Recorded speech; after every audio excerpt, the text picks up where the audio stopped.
Hey, what's going on, folks? We have been jumping into Eldar content. We've checked out our Archon?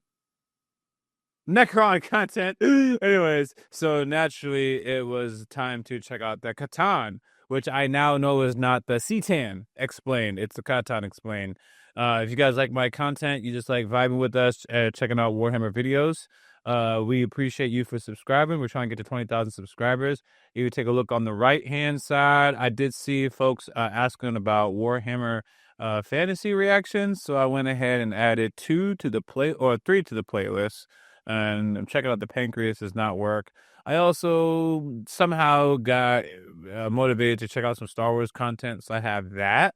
I want to check out the Sith Teachings of Fear, Order of Rage. So I'm going to check out some of that as well, kind of branching out. We're still going to check out more Warhammer 40K content, as there is a plethora of content. I just don't want to get pigeonholed into like one thing, because I'm not a one thing kind of guy. I like to do multiple things.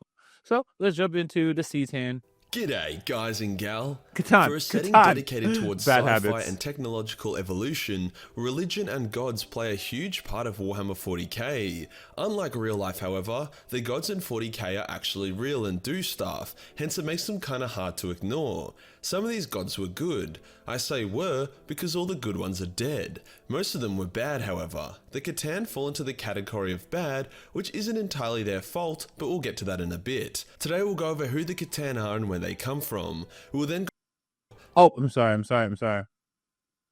How did that happen? G'day, guys and gal. This happens to me like all the goddamn time. G'day, guys and gal. I'm sorry. For a setting dedicated to the material universe, life-giving explosion powers are, before going over what they're currently up to. Let's get into it. Their fault, but we'll get to that in a bit. Today we'll go over who the Catan are and where they come from. We will then go over each of the main Catan and what their powers are, before going over what they're currently up to. Let's get into it. Billions of years before the Emperor was clapping the galaxy's cheeks and Slaanesh was sucking off some Eldar souls, the Big Bang occurred. This hectic, life-giving explosion also gave us the Catan, who more or less were the first gods of the material universe. Now, when they were first born, the Catan were like big old jellyfish that wandered around aimlessly and slowly ate stars. They were not sentient or malicious and had no interest in life beyond sucking down some hot spicy star ramen, and they did this for billions of years, not noticing or not caring about the various life forms that had begun to emerge. During this time, a bunch of sad little sausages who had more cancer than Deadpool, called the Necron tier, emerged. Now these more dudes were cancer than smart, Deadpool, but apparently not smart enough to invent sunscreen, as their planet was racked with more UV rays than Australia. Considering we still have a hole in our ozone layer, that's a lot of UV rays. As such, they died like flies, even as they began to colonize other worlds that didn't irradiate their balls.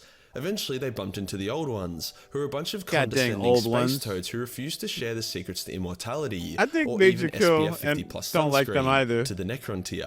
Well, not really the don't Necron tier like weren't them, super but, keen on this, hence they declared war on each other? Yeah, look, there might be good... Bed?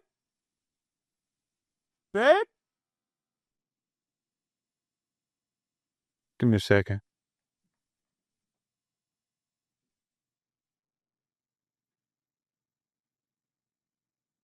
Could've sworn I heard something. Scientists, but clearly they aren't that smart. The civil war between the Necron tier was devastating, hence the Silent King, the leader of the Necron tier, declared war on the Old Ones in order to unite his people under a common enemy. While his people did unite, picking a fight with the Old Ones as a race of salty little cancer sausages would be like a paraplegic kid arcing up to Conor McGregor during one of the Irishman's many cocaine benders. Needless to say, the paraplegic kid would end up as a quadriplegic kid. The Necron tier got smashed and lost most of their galactic empire. They then declared war on themselves again, because as we've established, these guys are dumb a common enemy.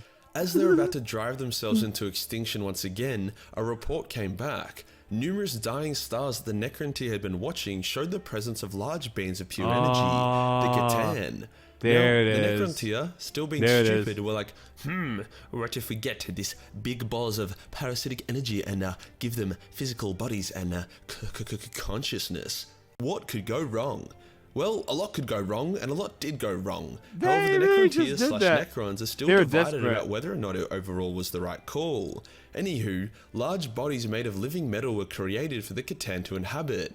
Now, creatures of the physical plane, the Catan were now Here sentient. they go. Their vast power and knowledge finally could take form and manifest itself. And yeah, well, they became They massive manifested dicks. with knowledge. I don't think it helped that the Necron tier gave them really evil-looking bodies to inhabit. The Catan noticed that souls were super delicious and way better than eating suns. How did they Hence, get a devised taste of plan one the to get first some of time? that soul chowder. The Catan, now known as the Deceiver, was Soul like, chowder. yo, we hate the old ones as well. We can give you weapons and shit to kill them. We could also give you immortality. And the Necron tier were like, yeah, that sounds pretty good. Except for their old prophet, and by old I mean like 35 years old because these guys don't live for long, who said, maybe we don't fuck with star gods. And everyone was like, shut up prophet, now suck me fuck me my Catan overlord. Hence the Catan built big old soul furnaces where a Necron tier would go in, their body and soul would be eaten by the Catan, and their consciousness would be put in a metal body. They did achieve immortality, however they felt empty. Their You know, it tends to happen consciousness when you and don't their have a soul. The new metal Necron tier were renamed to the Necrons, and with their I have binged a couple major kill videos, so I may have been asked the same question y'all have been talking about, like a soul and a consciousness. Are they separate? You mean, because we talked about they died. When their souls got taken out, they died, but their consciousness is there. So I'm like, did they die? What is death here? How do we define death? You know, anyways, if you guys like this channel and you haven't subscribed but you're listening, please go ahead and do so. We're trying to get to 20K, and we could do that with your support. Catan buddies waged a new war against the old ones. This time, it would be the Necrons who would emerge victorious. Kind of. Nobody really won. Large parts of the warp turned into the realms of chaos from all the negative emotions associated with war. The old ones died out or fled the galaxy, and the Eldar were getting raped by new warp parasites. The Catan were the lords of the galaxy and were very arrogant. So arrogant that the Eldar trickster god was able to trick them into consuming each other, heavily reducing the amount of Catan there were. The few remaining Catan were then ambushed by the pissed off Necrons, who were angry that they had no souls. Damn, these guys are really salty.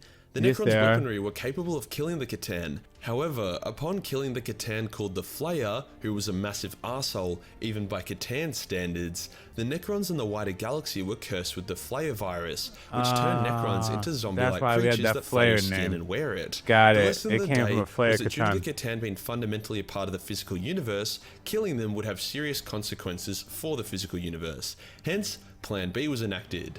Don't Smash kill the them. Catan into shards, then use those shards as batteries or as overpowered Pokemon that you need to deploy in a hitch. That makes Before their sense. shattering, however, the Catan work with the Necrons to try and get rid of the warp. As the Catan were beings of the physical realms, the warp, aka the spirit realm, warp in a hitch.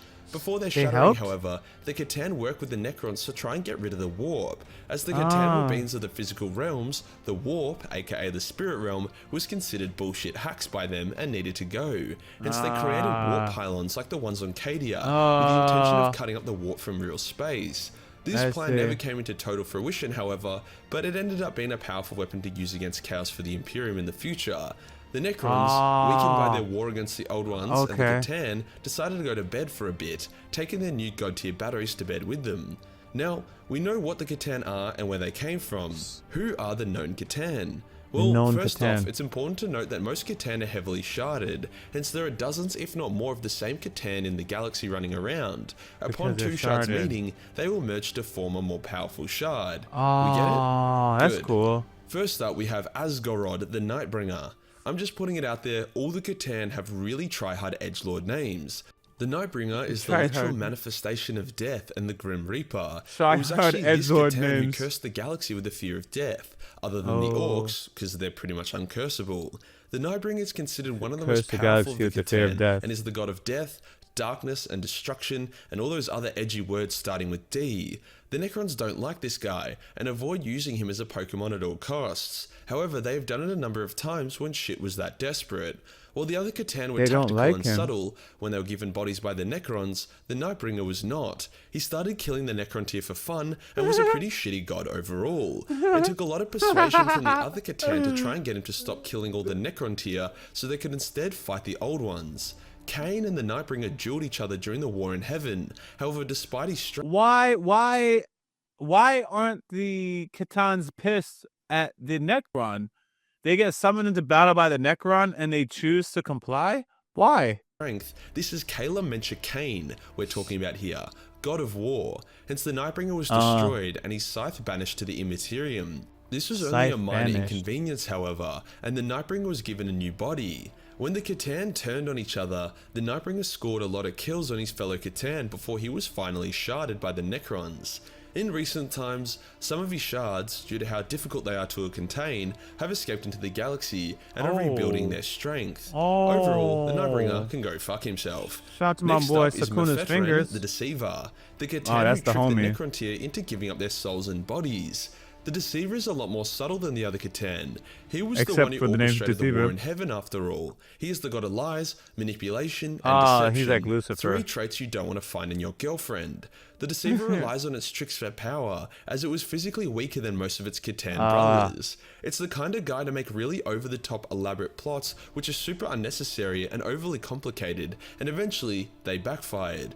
Pretty soon everyone realized that this guy was a dick and named him the Deceiver, kind of ruining his reputation. He survived the Catan eating each other by hiding like a little bitch, but when the Necrons turned on the Catan, not even the Deceiver saw it coming, and he got raped pretty hard. Most of his shards are now bound to the Necrons, however a couple of them are out there doing deceptive cringy shit. Next up is Maglaroth, the Void Dragon. The most powerful of all the Catan, this naughty boy is the god of oblivion, destruction, and devastation. I mean, I guess the Nightbringer was also the god of destruction, but pretty much all the Catan break shit so they can share the title. The Void Dragon was also a master craftsman, creating nearly invincible warriors, as well as the Necron Pylons that fucked with the warp. During the War in Heaven, the Eldar god Vol created the Blackstone fortresses and used them all simultaneously to hit the Void Dragon with a fat Kamehameha. This attack wounded the Void Dragon and broke off a couple of its shards, which the Necrons imprisoned. The wounded Void Dragon retreated to our solar system and hung out there for a while, until the God Emperor of Mankind came in and kicked his ass. He then locked him up underneath Mars. This is why Mars became such a technological powerhouse. The power of the Void Dragon's creation seeped into the Martians. Now a lot of people think that the Void Dragon was never sharded. He was, just not that much. The Void Dragon under Mars is the original Void Dragon and has lost a number of shards in his fight with Vol. Those shards are incredibly powerful, with one of them almost wiping out an entire Necron dynasty during a rampage. If the Void Dragon underneath Mars is ever freed, then the galaxy is in for a shit one. Next up is Nadarara Zaratha, the Burning One. Okay, now we're just taking the piss with these names. The Burning One was essential to beating the Old Ones during the War of Heaven, as he figured out how to make the webway accessible for the Necrons and the Catan. It's nullifying a massive advantage the Old Ones had over them. If you've ever heard of the Dolmen Gates, the Necron gates into the webway, this is the guy who made them. However, making gates to the webway isn't exactly a huge power play when it comes to getting betrayed by Necrons, hence he was sharded and turned into a battery without too much drama, relatively speaking. The last important Catan is the Outsider. He, along with the Nightbringer, were the main ones when it came to eating their fellow Catan and ruining all their progress. Unlike the Nightbringer, however, the Outsider was driven insane from eating his bros, as it violated many of his fundamental bro code rules. Because of this, he fled to the darkest corners of the galaxy in shame, and returned to eating stars instead of souls. However, as a result of this, he never actually was sharded by the Necrons, making him one of, if not the greatest threat to the galaxy right now. He's entered into this sort of hibernation and self-imprisonment as he's built a Dyson sphere around him. If he were to get his shit together and come back to the galaxy revenge, everyone would be pretty fucked. Those are like the main Catan that we know of. However, there are a number of ones such as Zahurush, the Potentate, that got turned into a Necron battery to power the Pharos device. He was tricked by everyone's favourite mechanical hentai monster Belsarius Call into helping the Archmagos. Once Call's deception became obvious, the Catan swore vengeance on him. Might be hard for him to achieve that vengeance, as part of Call's deception was delivering the Catan straight to pissed off Necrons that wanted their battery back. Another Catan is Nephoron, the Spiral Flame, who we don't know much about other than the fact that the Necrons have shards of him, and they use one to rape the tits out of an army of Tyranids. There is also Yaboyrocklee, whatever the fuck that name is, the World Shaper, who was a Catan that, you guessed it, loved shaping worlds. He was sharded along with most of his kin. One of these shards powered the world engine and actively helped the Astronauts destroy the Necron superweapon before he himself escaped to the galaxy. World engine. Another shard of this particular Catan was destroyed when Kato Sicarius, threw a vortex grenade at it, an achievement worthy of promotion, I would say. It seems that Catan shards can be destroyed without consequence. The reason why the Necrons don't do it is because they make cool batteries. The Silent King uses a Catan shard to power his floating chair thing. On top of that, they are also really powerful trump cards to pull out in times of need. Yeah. Sure, they are volatile and can often cause a lot of problems for the Necrons, yeah. but these incidents are few and far between, and the Necrons have a surprisingly good grip on the Star Gods. In saying that though, there are numerous Catan shards out there who have escaped their Pokeballs and are slowly freeing their other shards and growing more powerful. Some shards have even reached the Transcendent status, which means they have merged with dozens or more shards to create a Demi-Catan. The Necrons can still store and imprison these Transcendent shards, but it's a lot harder. They need to use a Master Ball instead of your average Pokeball to store those bad boys. You gotta get a Mewtwo. With the Void Dragon beneath Mars and the Outsider on the edge of the galaxy, the Catan are just one bad day away from throwing a massive spanner in the mix. There's a couple people who is ready to F on things the edge up. Of complete implosion, the arrival of the Nids, the awakening of the Necrons, the arrival of the Inari, and the fall of Cadia, maybe it's time we throw in a few pissed off Star Gods as well. And that does us for today, guys, the lore and story of the Catan. If you enjoyed the video and want to support the channel, then Patreon is the place to be. There's always a group of powerful people. Per month gives you access to a boatload of Warhammer hentai, including this new Tau and Orc piece that I have recently had commissioned. Hit the subscribe button, then hit the real subscribe button for more parasitic content. Join the Discord for more memes, and I'll see you on the next one. Peace. Alright. Anyways, I thought this was a good video. What do we got? Oh yeah, we just learned about the C10. The Catan. My interest is the only thing they ever answered that I'm remain curious on is how or why they serve the Necron when they're summoned from these shards. Is there something that compels them? Is it just in their best interest? Because we saw the Death one, he doesn't do it. He comes out and he's like, nah, screw everyone, and starts murking everybody. That's kind of thugging. So, yeah. I have a greater understanding of this world and how you can actually destroy or fight these gods. It's crazy, man. How humans pull it off is in a world like this is just crazy. They're going against demons, literal gods, arcane magic. Freaking chaos armies or chaos demons. They're same regular demons. It's too much, man. It is too much. Where is the Emperor of Mankind when you need him? And how does a Primarch fight, beings like this, I'm interested in that kind of lore. Anyways, is there any dope fan films? Because I noticed my video doesn't really have any. But I'm going to head out. There's one last video I want to see. I'm getting a little tired.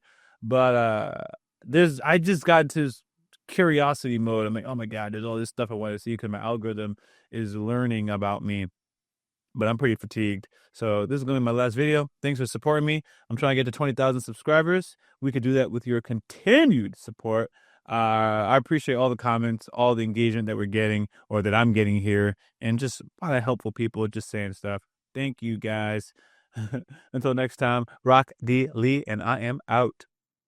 As always, thanks for supporting this channel. If you don't know, we do have a Patreon, and it's free to join. You can stay updated, suggest content, or vote on polls. If you're interested in our uncut and early reactions to anime, K-drama, Western shows, and movie reactions, which include exclusive reactions not found on YouTube, you can join the upper tiers on Patreon, or you can stick with the edited content right here on YouTube. We got Yaboyrocklee reactions also in the description of this video. Until next time, I'm out.